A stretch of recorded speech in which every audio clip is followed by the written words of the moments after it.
a look at the next example. So flip your page over to the next page. And how about a reader for this one? Omar, you want to read? The Gallup survey stated that 50% of gun owners are women. A researcher believes that in the area where he lives, the percentage is less than 20%.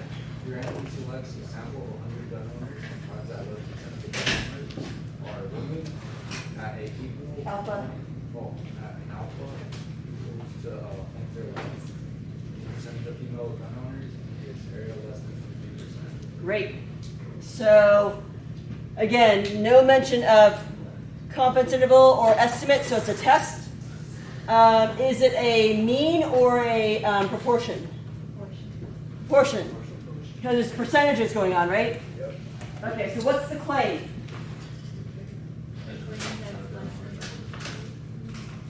Yeah, he claims that believes in his area where he lives, the percentage is less than 23%. So P is less than 23%. Good? So now we're going to do it sort of like I would do it. I'm just going to do it. I'm going to lay it all out like I would in, I expect you to do it. So step one, circle, write down what your H naught is and what your H1 is. Everybody do it right now. H naught, H1.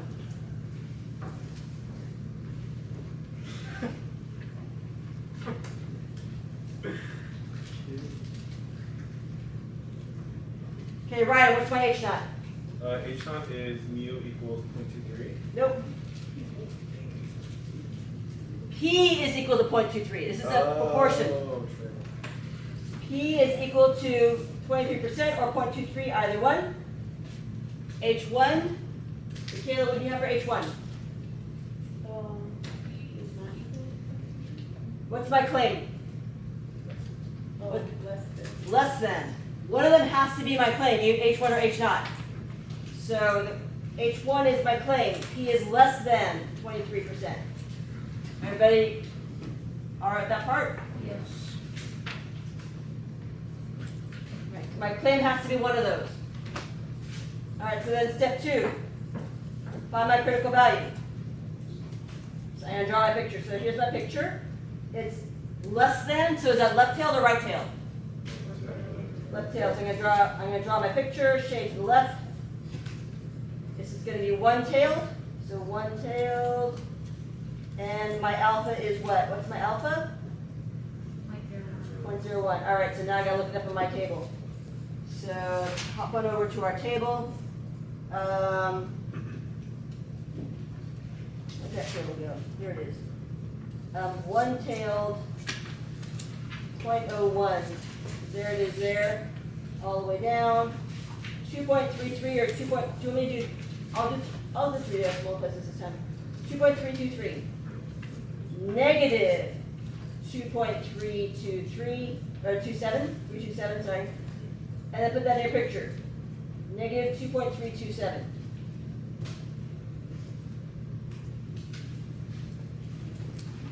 So I have my critical value. I've drawn my picture. I've shaded. I've put in my critical value.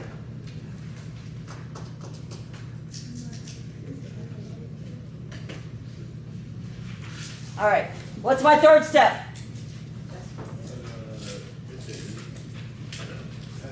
Test stat. All right. So I need to find my test stat. Test stat equals. To do that, I need to find my p hat. Let's see. Sample of 100 and finds out 11%. So is 11 the number? 11 out of 100, or is 11 my percent? 11. That's my percent. See the percent symbol after the 11? That I've just given you the percent right there. Boom. You have to calculate it. We're giving it to you. So my p hat is 11%. My n is equal to 100. My p hat is equal to 11%. Great. So my test stat is going to be, I'll move this down a little bit so I have more room.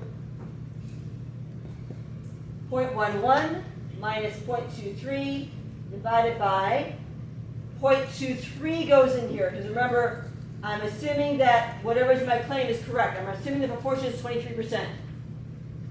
You assume H naught is correct until proven otherwise.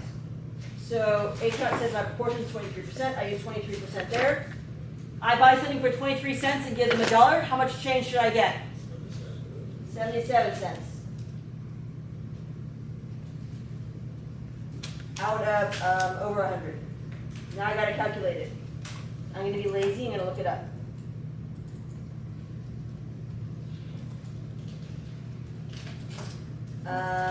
Negative 2.85.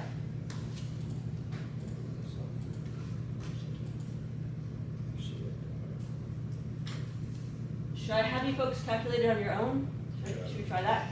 All right, so everybody calculate it. See what you get. And again, find the top, write it down. Find the bottom, find those separately. The bottom, work from the inside out. 0.23 times 0.77 divided by 100, and then square root that. So I'll, in a minute, I'll ask you folks what the top is, and I'll ask you what the bottom is.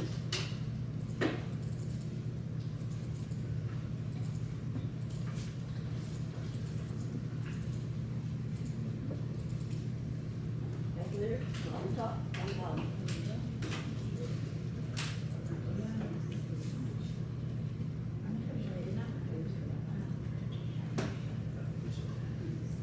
Oh, so the bottom here with lots of decimals.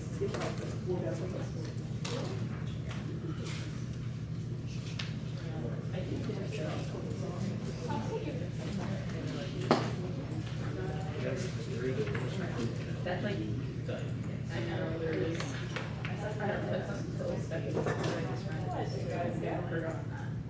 So I still get the, because I'm totally one. All right, Michaela, what do you have for the top? Negative 0.12.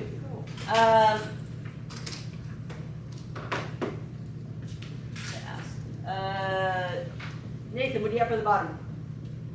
0.04208. 4208. And final total answer. Austin, what'd you get? Negative 2.851. 851, perfect. All right, so where does that go? So think of it like this. Which is worse? To owe $2.32 or to owe $2.85? This is owing more. This is worse. So that's gonna be a little less than. That's further that way. So that's gonna be out here.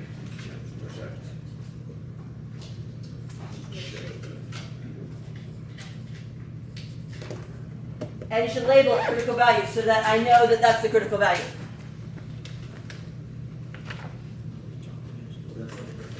Oh, sorry. Frickin' heck. Test stat. Thank you. Everyone's gonna totally mess this up. Label it test stat. Yeah, don't do what I did. Label it test stat. Everybody got that? Yeah. Okay. Good. Perfect. All right. So step 4. Step 4. Am I going to reject H naught or not reject H naught? Yeah. Reject H naught. It's totally in the rejection range. Everybody see that? Yes. So step 5. Do I have enough evidence or not enough evidence? Yep. Enough evidence. There is enough evidence.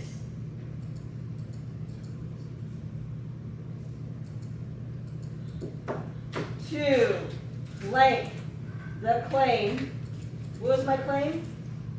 That the proportions, the proportion, or the proportion of, you can abbreviate, of female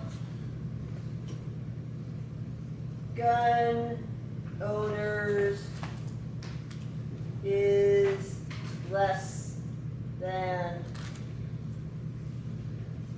23%.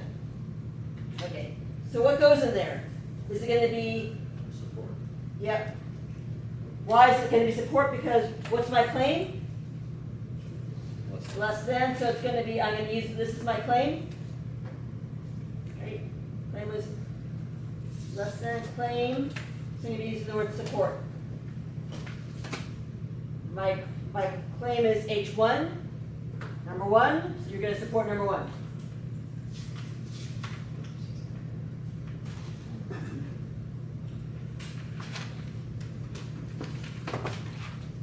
Now that totally makes sense, right?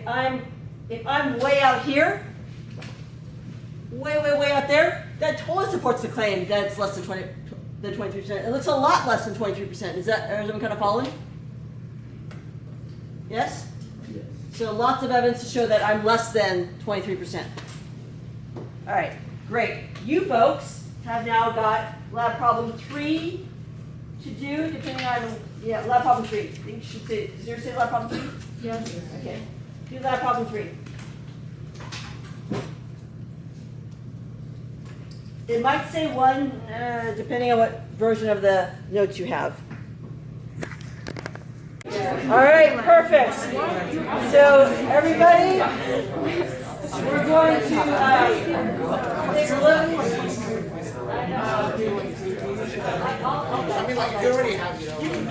So Lauren is going to explain what she did. Okay, so first I made sure to find all my values that I needed. So those are the alpha and then the P, Q, P hat, and whatnot. I started off with those, and then I started with number 1, which is the claim. I found out that H naught it's always equal to the proportion is equal to 27.9, and then P is greater than 27.9 as my H1, so that's my claim since it exceeds 27.9%.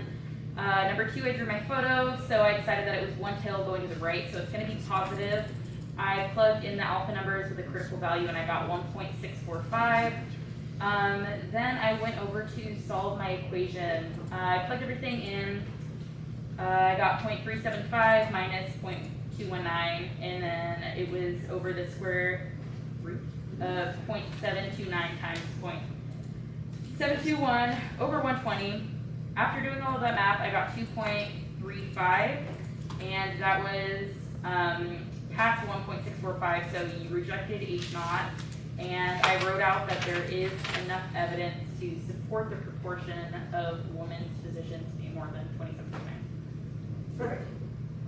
Do you guys all get that? Yes. Cool. Okay. All right, well done. Wait, Bet what? I got something different, but it's off by like 0.01%.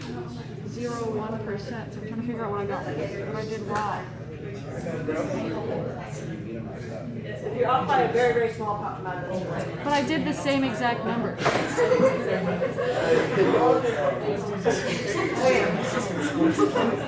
All right, so we still have a little more to cover today. We've got about 15 minutes left. The p-value, remember we talked about that a little bit last class? Probability of getting a statistic at least that extreme. We kind of touched on that a little bit last class when we talked about what's the probability of getting 9 out of 10 heads and had everybody run, tens of thousands of things. It came with about a little over 1% chance, right? That was sort of like a p-value. The probability of getting a sample like yours. The null hypothesis is rejected if you get something unusual. What's our general guideline for unusual?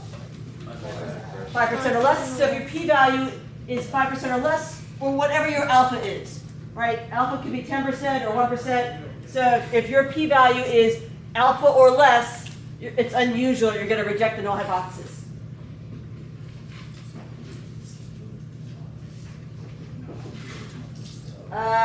Remember that the p-value is the area, and it's that probability of getting a test at least that extreme.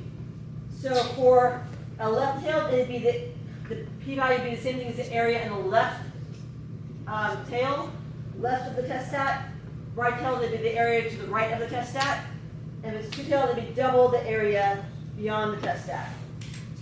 So, with your neighbors, talk about how you might fill in these blanks.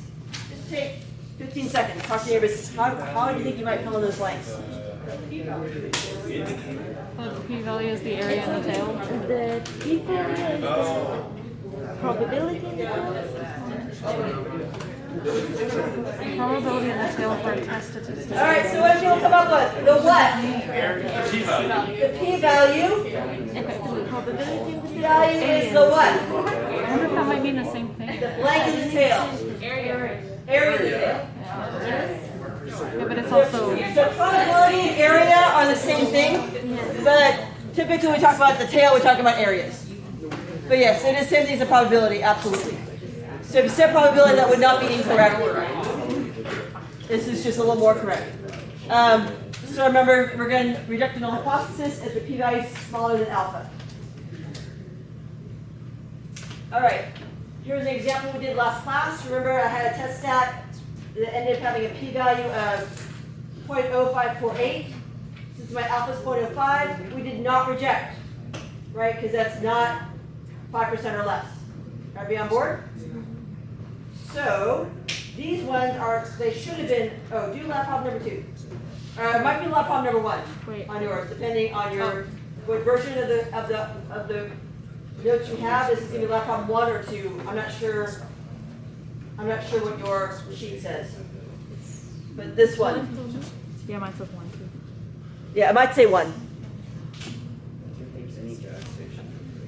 Look at the first one, just the first one. So generally, what's my general guideline for unusual? 5% less. This time, I'm changing it. My alpha is 10%. So it's unusual if it's what percent or less? 10% or less. 10% or less. Great. So here, A, what's my p-value? 0.107. Is that unusual? No. No, it's not 10% or less. Is everyone on board? Yes. So since it's not unusual, I would not reject H naught. Are we on board? All right, do B and C. So Then we would definitely reject B. B is rejected and the C is C is not. 0.25. It's not rejected. Yeah, so. Do B and C with your partners.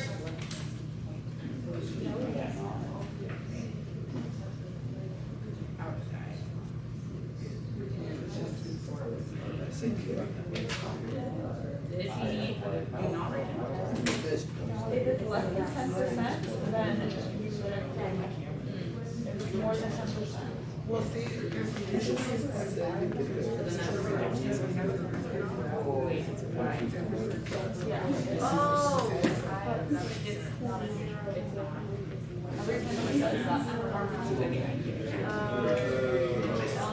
Every time. It's bad. It's so annoying. All right, B. Is 0.043 unusual or not unusual? Unusual. Unusual. So am I going to reject H naught or not reject H naught? Reject. Reject. And if it's unusual, you reject H naught. How about C? Is 0.24 unusual or usual? Usual. Usual. So are we going to reject H naught? No. No. Do not reject H naught. It's not unusual. Everybody on board? What is the relevance of the original claim? Nothing. I kept trying to be like, Right. okay, is it 10 away from? It's just going to, the original claim is just to throw you off. Okay, cool. Because you're going to have, okay, so that's the thing. See how the original claim is in there? It's a percentage. And you have another percentage. You got 2 percentages floating around. So that's what kind of leads me into some, I'm so glad you brought that up. Because you've got to kind of keep them separate and straight from one another. Which is where I have this caution part here. Right? Sorry. Don't confuse your p-values with proportions. P-value is the probability of getting a test stat that extreme. It's the area in the tail. Population proportion, that's the one you're trying to compare. So maybe use a percent for your population proportions and use decimals for the p-values. I don't know, or find some way of keeping them separate. We are not going to use p-values very often in this class. I'm going to pretty much teach all of you using the standard test you've just been doing in class the last 3 times. Because I think in terms of learning and understanding hypothesis tests, I like that one better. However, if you're going to take psychology, sociology, biology, any of the ologies, your tests are just going to use p-values. Because you're just going to plug some numbers in and it's going to spit out your p-value for you. So the process isn't that important. The thing that's going to be critical is just comparing the p-value to your alpha. So I need to expose this to you so that you don't get in there and you're like, what? I don't understand this, even though I took statistics. I need you to understand how to evaluate whether you reject H naught or don't reject H naught. But we're not going to use it very much in this class. Is that everybody kind of on board with that? Yes. So this is kind of how you sort of sort things out. So kind of think of it like this. This is the rejection area is the guilty area. You have enough evidence. This sort of area in here, when you fail to reject H naught, is the not enough evidence area. Does that sort of make sense for folks? Okay.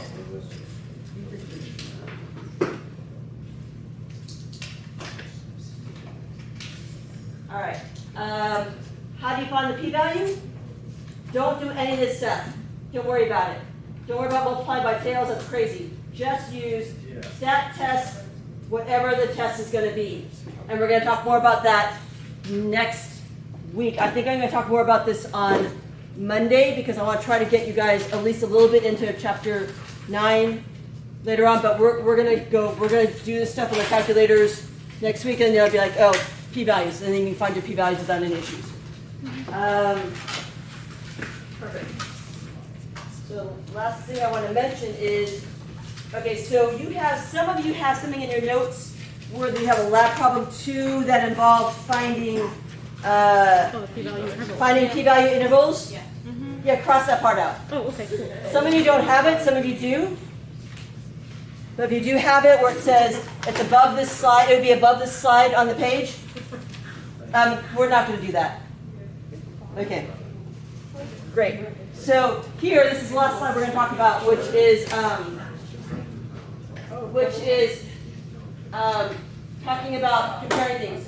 So your sample, you'll take a sample, you'll find the test stat of your sample, right? Like you folks did earlier today, find the test stat, which is the z-score for your sample. And from that, you can find a p-value, or you can use a calculator to find a p-value. So you have stuff for your sample. You need to compare that to something. You're going to compare that to kind of the gold standard of what we consider unusual. So what do we usually consider unusual? 5% or less. So usually, our alpha is 5% or less, but it might be 10%, it might be 1%, whatever they said. So whatever that standard is, you're comparing it to for unusual, that's what you're comparing it to. So either alpha, or from alpha you'll find a critical value that matches up with alpha. A z-score that would be considered the cutoff between unusual and not unusual. So what we've done today is we've used the z-score, the traditional test, comparing z-scores. We compare our test stat from our sample to our critical value in terms of what we consider unusual to see whether or not you're going to reject H naught or not. What we're going to look at next class is using the p-values, so using the percents in the tail, to compare the p-value to alpha. And remember, that's the opposite. The critical value is if you're beyond the test stat, right, then you're unusual. If you compare p-values, then if your p-value is less than alpha, then you're unusual. So it's kind of it's a weird thing, right? So in some way, the test stat being bigger than the critical value is unusual, and here it's p-value. The p-value being less than alpha is unusual, right? Because that's the percentage, the probability. If it's less, 5% or less. So just to kind of give you a little bit of that's a little bit of a mind trip there as well. Yeah.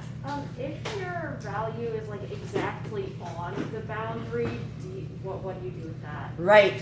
Then you, so guideline for unusual is 5% or less.